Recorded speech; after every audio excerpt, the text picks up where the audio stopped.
നമ്മുടെ ഇന്നത്തെ video caramel സേമിയ പായസത്തിൻ്റെ റെസിപ്പിയാണ്. സ്റ്റൗവിലേക്ക് ഒരു പാത്രം വെച്ചെടുത്ത് അതിലേക്ക് നെയ്യ് ഇട്ട് കൊടുക്കുക. ചൂടായി വരുന്ന സമയത്ത് അണ്ടിപ്പരിപ്പ് ഇട്ട് കൊടുക്കുക.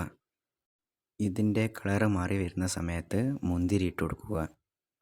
ഇത് രണ്ടും ഫ്രൈ ആയ ശേഷം ഇതിൽ നിന്നും മാറ്റാം. ഈ പാനിലേക്ക് തന്നെ സേമിയ ഇട്ട് കൊടുക്കുക. ഇതൊന്ന് ഇളക്കി വറുത്തെടുക്കുക. ഇപ്പോൾ ഒരു ഗോൾഡൻ കളറായിട്ടുണ്ട്. ഇനി നമുക്ക് ഈ പാനിൽ നിന്നും മാറ്റാം. പായസം ഉണ്ടാക്കാൻ വേണ്ടിയിട്ട് അടികട്ടിയുള്ളൊരു പാത്രം സ്റ്റൗവിൽ വെച്ച് ചൂടാക്കുക. അത് പഞ്ചസാര ഇട്ട് കൊടുക്കുക.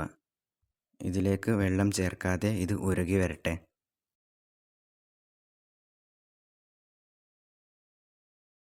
ഇപ്പോൾ ഇതൊരു ഗോൾഡൻ കളറായിട്ടുണ്ട്. ഇനി ബട്ടർ ചേർത്ത് നല്ലതുപോലെ ഒന്ന് ഇളക്കി കൊടുക്കുക. ഇനി ഇതിലേക്ക് പാലൊഴിച്ചു കൊടുക്കുക. ഇതൊന്ന് നല്ലതുപോലെ മിക്സ് ചെയ്ത് കൊടുക്കുക. ഇനി ഇതിലേക്ക് വെള്ളം ഒഴിച്ചു കൊടുക്കുക. ഇതൊന്ന് തിളച്ച് വന്നാൽ വറുത്ത് വെച്ച സേമിയം ഇതിലേക്ക് ചേർത്ത് കൊടുക്കുക.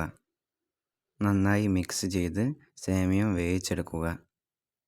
ഇനി നമ്മുടെ ആവശ്യത്തിനുള്ള പഞ്ചസാര ചേർത്ത് കൊടുത്ത് നല്ലതുപോലെ ഒന്ന് ഇളക്കി കൊടുക്കുക.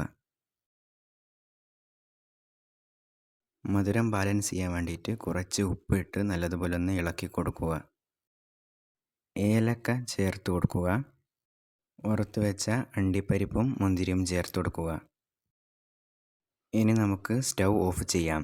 സ്റ്റൗ ഓഫ് ചെയ്തതിന് ശേഷവും ഇളക്കാൻ ശ്രദ്ധിക്കുക, അല്ലെങ്കിൽ ഇതിൻ്റെ മുകളിൽ പാട കെട്ടിപ്പോവും. ഇപ്പോൾ നമ്മുടെ കാരമൽ പായസം ഇവിടെ റെഡി ആയിട്ടുണ്ട്.